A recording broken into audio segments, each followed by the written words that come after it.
думаю, что вы будете задавать вопросы. Рассказывать можно очень долго. Ну, сразу скажу, цель поездки заключалась в том, чтобы хотя бы в первых очертаниях лично посмотреть систему образования, прежде всего высшего образования, систему общего образования. То есть мне повезло быть в начальной школе и старшей школе, да, вы, наверное, знаете, что в Америке четко разделяются. Если у нас это обычная школа, да, то там есть middle school, начальная школа, primary, middle и high school. Да? И причем это отдельные здания, отдельная структура и вообще все по-разному. И когда я сказала, что у нас все в одной школе, они были вообще в шоке, как маленькие дети и большие там, ученики могут вместе работать. И, ну вот расскажу некоторые свои впечатления. Конечно, большое внимание уделяла тому, как информационные технологии представлены, да, но и технологическое образование, поскольку я занимаюсь проблемами технологического образования вообще в России, ну вот в Америке тоже посмотрим. Так, что делать? Нажимаем, Леонид Иванович. Нет, вы мышкой перейдите на презентацию просто. Щелкните. И потом он, соответственно, уже запомнит ваш, что он принадлежит. Встречала меня принимающая сторона, это университет имени Сэма Хьюстона в этом городе, насчитывает 19 тысяч студентов, и здесь изучается 170 областей исследований, то есть они называют это исследованием. Ну, здесь вот ректор, фотография, да, демократичный такой, да, это женщина, лично видела, но с ней не разговаривала. Что поразило с самого начала, когда увидела всю структуру университета, все студенты абсолютно платят деньги. Это в среднем 20-15 тысяч долларов в год, каждый семестр. Но исходя из этого, вся та инфраструктура, которая была представлена, она, конечно, имела место. То есть абсолютно все новое, абсолютно все красивое. Ну, в принципе, как раз вот эта сумма и говорит о том, что студенты очень много платят. При этом нужно сказать, что часть студентов имеет от государства или от каких-то фондов гранты. То есть грант может быть частичный, грант может быть полный, покрывать какую-то часть. Но в большинстве это платное обучение. Некоторые берут достаточно большие суммы денег для того, чтобы оплатить магистратуру и 6 докторских программ. Что хочу сказать сразу же. Магистерские программы в основном онлайн. То есть нету там аудиторных занятий. Вот у нас магистерская программа информационной технологии образования, у них точно такая же есть, то есть 100% онлайн. Вы пишете заявление, вы платите деньги, с вами занимаются, но диплом, естественно, вы приезжаете, получаете. Все дистанционно. Сразу скажу о системе бакалавриата. 30%, где-то вот от 30 до 50% тоже онлайн. Вся работа преподавателей делится на две части. Первая часть это face-to-face, то есть аудитория. И чаще всего это первый семестр, когда идет начитка, когда знакомятся с определенной, да, дисциплиной. И вторая часть дисциплины идет уже онлайн. То есть практически все курсы делятся на две части. У них нет такого понятия. Когда я говорю дистанционное обучение, а что такое дистанционное обучение? У них, в принципе, вот это все. У каждого преподавателя есть тоже свои курсы, но что характерно у них вот как у нас система Moodle, у них называется Blackboard. Каждый преподаватель ведет там курсы, и независимо от того, хочет он, не хочет, в любом случае это идет. Докторские программы есть онлайн, есть и face-to-face. Но вот сейчас тоже открывается более 2 или 3 докторских программ именно через интернет. Так что у каждого из вас есть уникальная возможность обучаться в университете. Ну вот так с высоты птичьего полета выглядит полностью весь кампус. Достаточно это вот, если посмотреть, это как центр нашего города Сыктывкара. От площади, ну там заканчивая кольца. То есть разделено на сектора. У каждого колледжа есть свое место, да, вот посмотрите, огромный, причем не один, а там 3 или 4 стадиона, стадион для бейсбола, еще для теннисных корт и так далее, и тому подобное. То есть это целый город. Когда вы въезжаете в него, вас проверяют там данные, и потом вы там уже можете свободно передвигаться. Есть своя символика, есть свой цвет, есть свой герб и так далее. То есть они очень это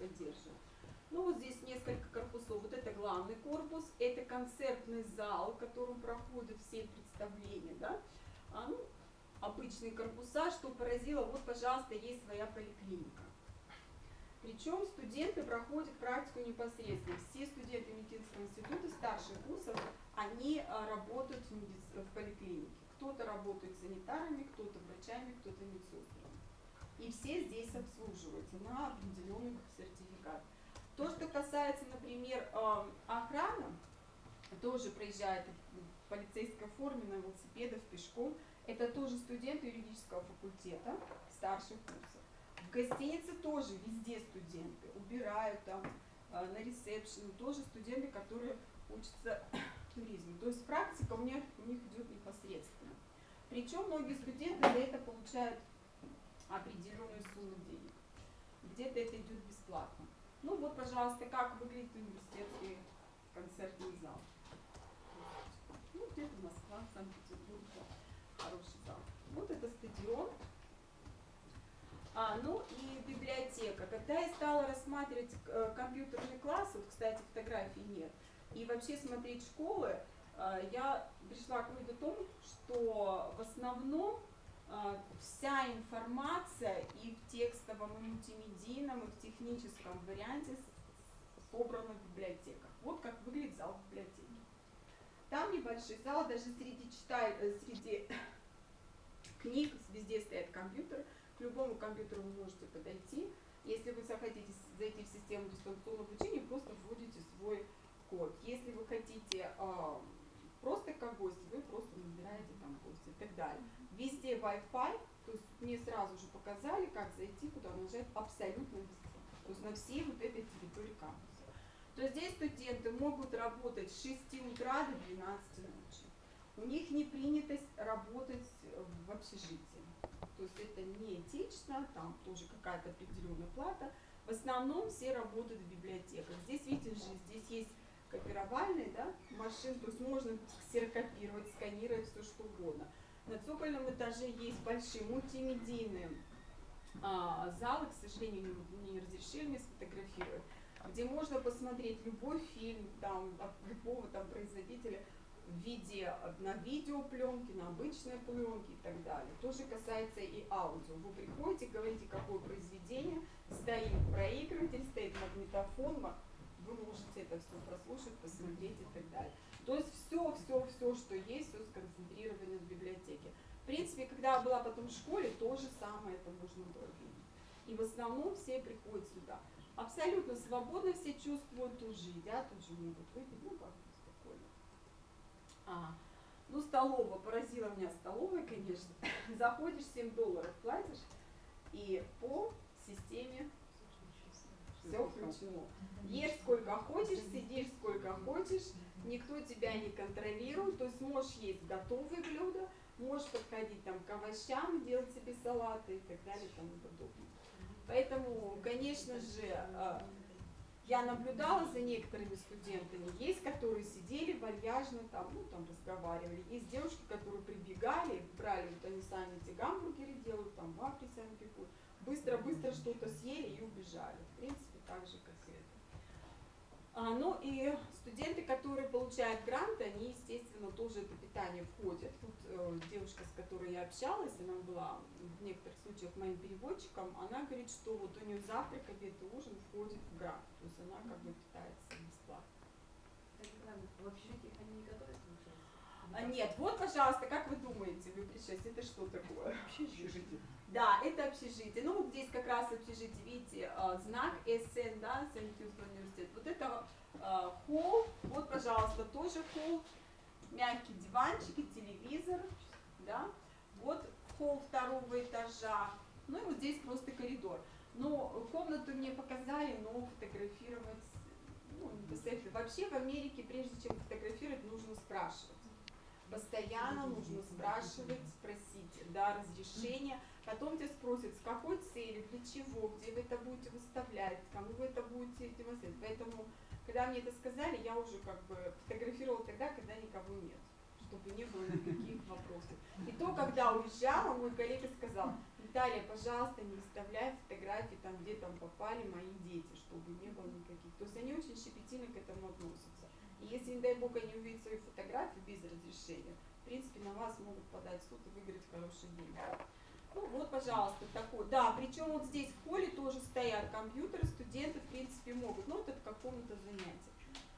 Да, они здесь не готовят, но у них так же, как и в гостинице, ну, просто микроволновка, холодильник и кофевар. Все, в принципе, ничего не нужно. 2 человека. Да, все как бы. Ну, естественно, все. Естественно, один на этаже. Либо один душ. Нет, ну да, все там красиво, комфортно, все как бы большое, да, достаточно. Эта аудитория, обычно вот в этой аудитории у нас конференция проходила, здесь уже, например, студия. Ну, ничего такого особенного. Ну, уделяется внимание, конечно, дизайну. Все аудитории, у каждого корпуса свой дизайн. Вот, эти 2 занятия со студентами, ну, с 2 группами. Я рассказывала о России и о системе образования. Ну, что хочу сказать. Студенты, во-первых, очень внимательно меня слушали, абсолютно внимательно. Но при этом у них стояли вот такие, знаете, стаканы Кока-Колы, они пили. У одного молодого человека вот такой большой гамбургер, и иногда он так пожевывал. То есть это считается нормальным, если преподаватель не ставит конкретных запретов. У некоторых преподавателей даже в расписании написано «нельзя», ну там во время еды пить. Меня никто не спросил, я не сказала, поэтому они чувствуют себя свободно. Но когда я начала лекцию, они спросили: вы разрешаете нам удалиться, если мы этого захотим? То есть они спросили. Поэтому кто-то уходил, кто-то заходил, я не спрашивала, зачем и так далее. В принципе, то есть там ведут себя свободу. Посмотрите, как они сидят, да? То есть сидят практически все стулья крутящиеся, даже в зале конференции. То есть все везде крутится. Я говорю, еще надо вот так, чтобы качалось. То есть они сидят, крутятся. Могут даже вот так, одна девушка сидела, так оттолкнулась и уехала в другую часть класса. То есть, в принципе, для них это нормально, они на это внимание не обращают. Но при этом очень внимательно слушали, задавали креативные вопросы, на которые как-то сложно было мне сначала ответить, потому что нужно было как-то выразить свою позицию и рассказать там какое-то отношение. И больше всего, что меня поразило, когда я пришла вечером, я открыла почту, я раздала визитки. Я прочитала 4 письма студентов с благодарностью о том, что я, перелетев океан, рассказала им о России, рассказала им о системе образования. Вы представляете, я когда читала эти письма, просто плакала.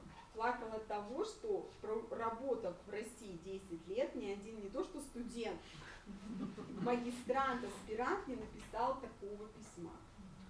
То есть вот у них вот на самом деле, и они написали, что мы хотим сотрудничать, мы хотим больше узнать про Россию. Одна девушка написала через день, я даже после вашей лекции там что-то прочитала, дайте мне ссылки, чтобы я увидела вот это. То есть, понимаете, вот эта лекция, она не закончилась. Как мы говорим, да, вот мы прочитали лекцию, и все, студенты ушли. Мы начинаем их, извините, доставать. Зайди туда, посмотри то, зайди на мой сайт, выполните задание. Нет, там абсолютно они сами идут. Вот, и когда я тоже стала спрашивать, почему, и коллеги мне сказали, вообще образование в Америке, поскольку оно платное, это услуга. И студенты очень щепетильно относятся к тому, что они заплатили деньги, они должны получить эту услугу. Они четко понимают, что они хотят и как. У них есть базовые дисциплины и дисциплины, которые не могут выбирать. И они знают, если они идут в одну школу, они выбирают одно. Если у них будет специализация такая, то они выбирают другое. Что меня еще поразило? Как оценивается преподаватель? Как вы думаете, 2 основных критерия оценки преподавателей в вузе? Преподавателя. Помимо часов, да, вот часов у вас ставка. Сразу скажу, мне сказали 260 часов в семестр. Вот у них ставка, у них 2 семестра, ну как бы 2 семестра, то есть 400-500 часов. Ну вот, у нас в 2 раза больше в университете. Значит, 2 критерия. Первый критерий – это научные исследования, то есть каждый преподаватель участвует в всевозможных грантах, пишут эти гранты и так далее и тому подобное. Сумма начиная там от $500, заканчивая $5 миллионов. То есть, извините. То есть на самом деле, и еще один критерий – это оценка студентов. После каждого курса есть специальная шкала, преподавателю выставляются баллы. И потом руководство дает преподавателю для того, чтобы познакомиться, сколько баллов он набрал. А вот это не, извините, то есть есть отметки, а есть еще описательные вещи, да, то есть если не нравится, почему вы должны, если вы сильно низкий поставили или сильно высокий, то есть вы описываете, почему вы хотите, да, почему вот это произошло. И вот когда я разговаривала с коллегами, спрашивала, вы познакомились, это профессор такой-то, такой-то, они говорили, вот это профессор там Билл, да, его очень любят студенты. И вот у них фраза «его очень любят студенты», «его очень ценят студенты». И после того, как я рассказала, то есть на моем занятии был только, коллега мой, да, еще преподаватель, у которых занятия были. И на следующий день говорит, Наталья, а студентам-то очень понравилось, а вот им понравилось вот это. То есть они, уже студенты сказали кому-то, то есть они оценивают человека не то, как он себя презентует, а то, как оценивают студенты. Поэтому и говорят, если у вас, например, не очень хороший балл, вам предлагают обратить на что-то внимание, корректировать, а если что-то, то, в принципе, вплоть до, увольнения. Так, еще хотела несколько слов сказать о конференции, в которой я участвовала. Конференция называлась «Общность проблем глобализации образования». Вот с такой темой я выступала вместе с коллегом из университета. Кстати, он с России, работал в Кировском Вятском государственном университете. 15 лет назад он просто переехал, был такой набор учителей из России. Он 15 лет приехал работать просто учителем технологий. Кстати, сейчас знаете, что меня очень поразило то, что мы ехали по дороге, называется фривей, то есть открытая дорога. И там прям большая-большая вывеска. Если ты хочешь работать в школе, там девушка красивая, да, вот ты можешь пройти 4 месяца курсы и сдать, и вот, пожалуйста, и там ты можешь преподавать. То есть на самом деле, коллеги, второй коллега, который тоже, с которым я познакомилась, Александр, он вообще тоже, оба они кандидаты наук, просто один математику, другой технологию преподавал. Тот так и преподает математику.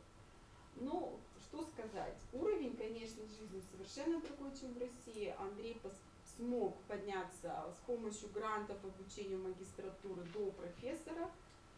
Сейчас он хорошее место имеет и достаточно такое востребованное. В принципе, сейчас тоже, может быть, можно, но программа определенно есть. Сотрудничество с многими странами. Вот это представитель, проректор с китайского университета, и сейчас у них есть совместные программы двойных дипломов. То есть у них очень интересная такая формула, которой практически нет. 3 года студенты учатся в Китае, год в Америке, год опять в Китае, получают двойной диплом. То есть они пришли вот как раз сотрудничать, очень интересно. Как раз я была в тот период, когда должны были приехать китайцы. Очень интересно рассказывали студенты, которые приехали из других стран мира. Они говорили о том, как они начинали в первые дни, как их встречали, как сейчас происходит обучение. Кто-то обучается 1 год, кто-то 2 месяца. Вот молодой человек, он уже закончил бакалавриат, обучается в магистратуре. Очень эмоционально рассказывала китаянка свою историю, как она летела в Америку, потеряла там деньги, потеряла билет, все потеряла, английский не знала. И вот она рассказывала, как все это проходило. При этом, кстати, такая обстановка была в аудитории. Она стала плакать, тут же подбежала профессор, дала ей платок, тут же стали, ее успокаивать. Но вообще американцы любят эмоции, чтобы это все было. И вот очень поразила девушка с Туркменистана. Она очень хорошо говорит по-русски, она потом подошла, говорит, можно с вами по-русски поговорить? Я, говорю, уже здесь 7 месяцев и практически по-русски не говорит. Вот я бы сказала, пробивная девочка, которая работает на 2 работах, учится, хочет поступить в магистратуру, но она понимает, что вот если она это сделает, то останется она в Америке, не останется. Вот тогда, когда она приедет на родину, у нее будут достаточно большие шансы. То есть они видят свои перспективы. Поразило то, что на одной, вот это преподаватели одной кафедры. Представляете, кафедра содержания, методики обучения.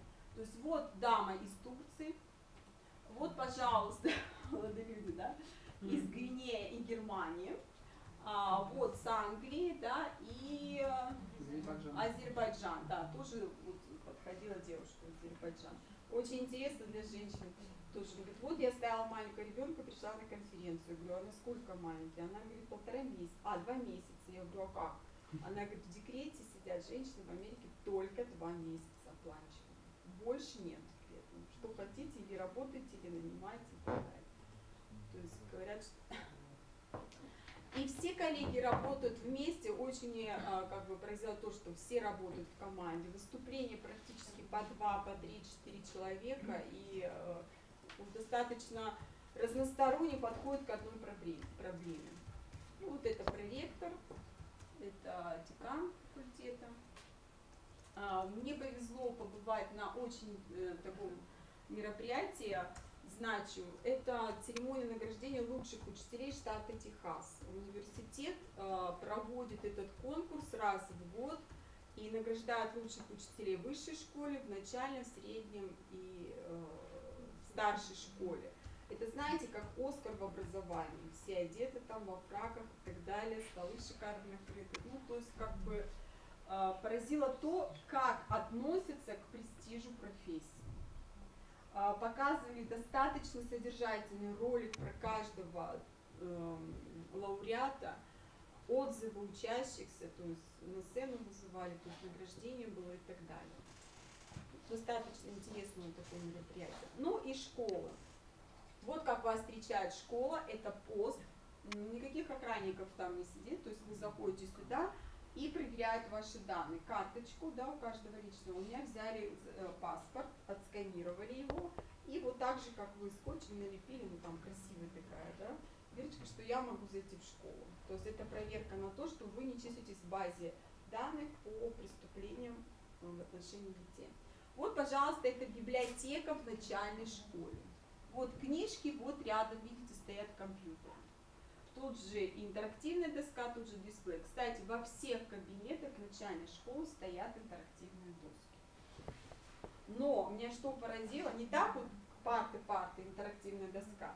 Парта отдельно, интерактивная доска, возле нее ковер. Ковер интересно, или кружочки, или квадратики. По рядам желтые квадратики, там красный, зеленый, синий. И учитель сначала ведет урок, вот, а потом, если надо к доске, она так, ребятки, пожалуйста, первый ряд на желтые квадратики, то есть они переходят, садятся, кто как хочет сидеть, но главное, чтобы он занимал вот это свое пространство. Один мальчик чуть ли не лег, там ноги кверху не поднял, учитель ему замечания не дала. И тут она с ними поработала у доски. В принципе, вот, пожалуйста, это дети третьего. Когда сказала, вот директор сказала, это преподаватель с России, дети посмотрели на меня с ужасом. Да, я не знаю почему, то есть у них какой-то страх, какая-то такая неожиданность, может быть, была, но я улыбнулась, сказала ему, вы меня не боитесь, ну, как бы, несколько фраз там сказала по-английски, что смогла. Потом они заулыбались, и, в принципе, потом нормально. Я уже, когда давала сувениры, все подбегали и стали просить. А очень интересно, школа оформлена детскими работами, вот видите, как бы... Одеты кто в чем, да?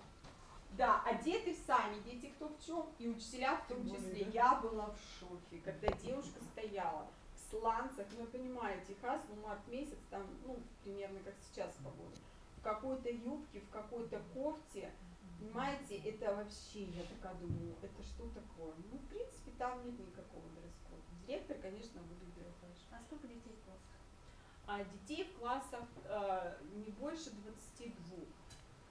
Но что интересно, начальная школа, там же дети с 5-летнего возраста. То есть там 5 лет, 6 лет, это у них подготовительное, и потом вот начальная. И самое интересное, у нас же 5-летки в детском саду, у них отдельно совсем детский сад. И вот эти дети, они вообще 5-летнего возраста не спят, у них есть такие коврики, например, они в первой половине, если устали, могут расстелить коврики, где-то полежать. У них нет такого. Но перед тем, как дети идут в школу, последний семестр, они даже не могут расстилать эти коврики. Они только сидят за партами. Если он устал, он может вот так поспать. То есть они так приучают детей к этому. Ну, средняя школа. Вот фотография, да, у каждой школы есть свой символ. Это символ школы. Да? Бульдог. Он изображен везде, абсолютно, на всех там футболках и так далее, и так далее. Кстати, школа называется Магнолия. Почему? Потому что это район Магнолии. Это зал, очень интересный зал, он такой большой, как на 3 этажа. Вот это все награды школы за какие-то там соревнования. И мы подходили, спрашивали, они говорят, что очень много они работают здесь, база данных. Про электронные учебники меня интересовал вопрос. Электронных учебников вот средней школы нет. Директор заочно сказал, что нет. Почему? Потому что не у всех у детей одинаковые возможности. Вот когда 100% все дети будут иметь возможности, да, тогда будут. Пока нет, нет. Хотя в частных школах электронные учебники уже используются на протяжении там 10-15 лет. А вот в начальной школе я увидела, когда выходила, стояла прям стопочка таких небольших, ну, можно сказать, электронные учебники. Да, я спросила, что вот, пожалуйста, они у нас лежат. Если мы хотим, чтобы дети поработали, мы тут же раздаем, детки поработали, выключили, сложили. То есть они в кабинете находятся. Но как таковых учебников, которыми ученики работают вот в средней школе, это, извините, старшей школы. Вот так выглядит компьютерный класс. Вот, достаточно просторные, в 2 раза больше, чем, например, у нас, да, вот они тут стоят. В центре компьютер. Но посмотрела, чем занимается, в принципе, тем же самым, что и мы, различные задания. Вот это концертный зал. Тоже. Это концертный зал школы. Да. Свой оркестр, своя бальная школа, изо-студио и так далее. По технологическому образованию готовят учащихся, вот, которые учатся в 10-11 классах, дают 4 профессии. После этого они могут, сдав экзамен, уже работать, но только в штате Техас. У каждого штата свои там требования и так далее. Но тем не менее уже выпускники могут работать. А во сколько лет они заканчивают школу? Ну да, так же мне 17. Это вот такие результаты. Ну и постфактум хотела сказать, в то время, когда я была в Америке, в это же время как раз и Дмитрий Ливанов был в Калифорнии, и буквально после этого, 2 марта, очень интересное интервью он дал американскому, да, журналисту о том, какие отношения между нашими странами, когда же все это будет проходить, потому что многие боятся какие-то проекты, да, организовывать, многие боятся взаимодействовать. Ну, Иван сказал, что в принципе нету никаких границ, кто обучался, те могут обучаться и так далее. То есть я хочу сказать, что политика и частная жизнь, образование, оно отделены друг от друга. Никто меня не спросил про Украину, никто не спросил про какие-то отношения. Чисто все воспринимали и спрашивали вопросы, что вы едите, как у вас там холодно и так далее и тому подобное. Вот, в принципе, у меня все. Вопросы, пожалуйста, какие есть? Образование там платное? Нет, образование в школе бесплатно. Вот школа, она абсолютно бесплатная. Питание как кого там? Как там питать? А питание я не спрашивала, честно скажу. Ну, возможно, там какое-то... Учебники тоже школа выдает? Да, учебники, вы знаете, очень такая большая аудитория, когда вот я спросила про электронные учебники, большие-большие стеллажи, причем такие выдвижные, и у них по классам все лежит. И точно так же выдается на год, и потом сдается. Но учебники достаточно большие.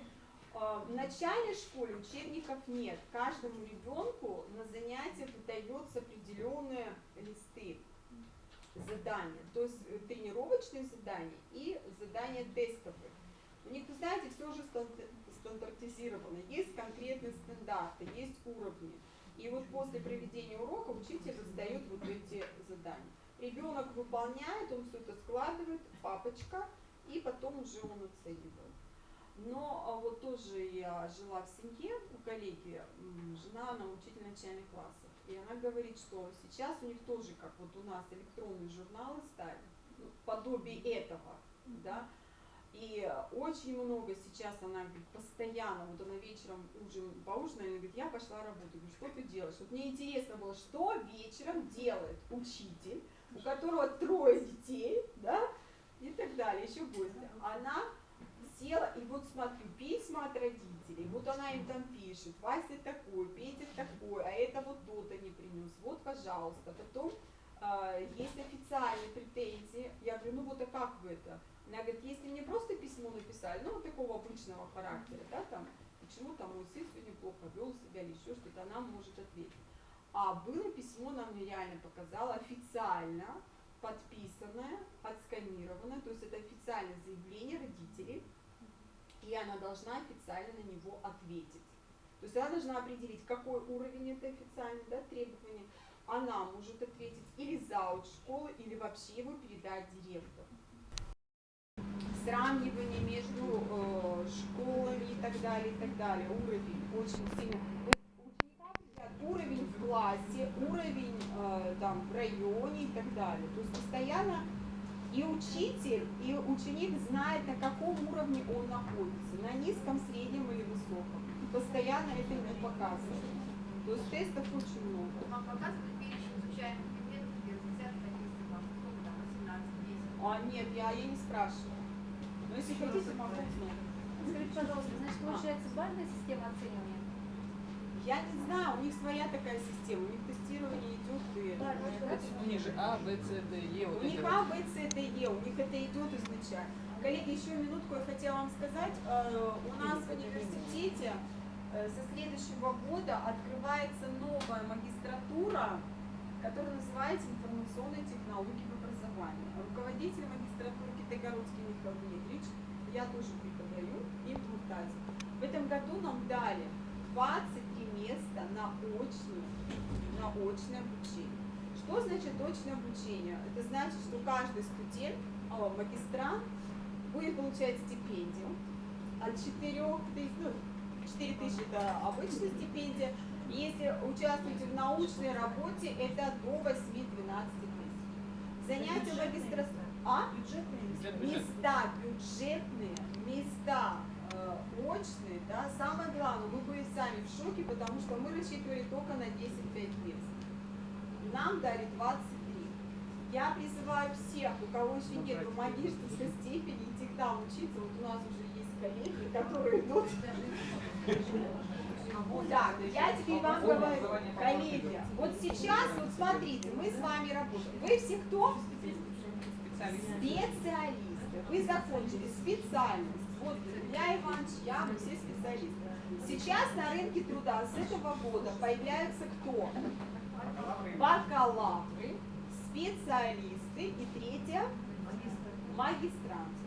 Пока зарплата и уровень у нас у всех одинаковые. Но через какое-то время, вот как нам Воровская завтра будет рассказывать, будет градация. В средней части России, в средней, да, уже директора и заучи школ не работают без магистерской степени. То есть, если вы будете занимать должность выше, чем преподаватель, у вас должна быть степень. Поэтому на сегодняшний день, пока это может быть не актуально, через какое-то время это будет очень актуально. Преподаватель в ВУЗе не может работать без магистерской степени и без законченной аспирантуры. Всех будут сокращать и убирать. Есть общая, да, там, система образования, деловой английский язык, что-то с науки и техники, образовательная робототехника высшая, да, информационная, образовательная всегда. Ну, здесь цели, задачи, можете перелистнуть. На что? Вот, 120 часов, форма очная, 2 года, да. Значит, только собеседование. Экзаменов сдавать не надо. Приходите с 20 июня в приемную комиссию, называете магистратуру, подаете документ о высшем образовании, заявление и копию там паспорта, или посмотрят ваш паспорт. Все. И вам скажут, когда будет собеседование. Вот вопросы собеседования только сегодня. Пока конкурс, я не могу сказать. Если будет. Но если 50 человек, будут 2 человека на месте. Если 25, то... Не, если будет конкурс, как отбор. Ну, по результатам собеседования. Так, это объект, ага. Следующий еще что-то есть. Но если на 2 года не надо работать с отрывом, это же с отрывом. Значит, 120 часов это немного. Занятия у нас проводятся, поскольку все понимают, что обучение проводится, проходят люди, которые работают, потому что все люди, которые... Да, вот, пожалуйста, дисциплины вы можете смотреть. Всего 3 блока, они такие объединенные, чтобы не было много. Вот, пожалуйста, дисциплины. Да? Здесь очень много практики. Мы всегда нацеливаем своих магистрантов, чтобы практику не проходили там, где они работают. То есть они пишут план практики и так далее. Тема диссертации тоже соотносится с чем? С работой. Программа у нас информационные технологии в образовании. Поэтому вы можете взять любое звено, начальное, среднее, высшее и так далее. И исследовать любую проблему, которая есть. Вот. Любой, даже без педагогического образования. Вы знаете, что у магистратуры вы можете идти без педагогического. Нет, вы сейчас учите математику, можете магистратуру на юридическом. Я думаю, что мне уже туда не надо. Но Нет. у нас есть молодые, допустим. Коллеги, я еще раз говорю, если у вас есть молодые коллеги, перспективные, да, я сразу говорю, что пока вот начинаются эти программы, да, пока только это все закрутится, честно говорю, что учиться будет несложно. Вот у нас все студенты, которые учатся, в принципе нормально и работают, успевают. Вот единственное, что они у меня вот сейчас опоздала, 2 девочки пишут магистерскую диссертацию. Они взяли на работе отпуск вот последний месяц, да, и вот сейчас пишут. Но в течение 2 лет они, конечно, что-то делают. Ничего страшного там нет. Экзамены принимают преподаватели наши, ну там приезжают.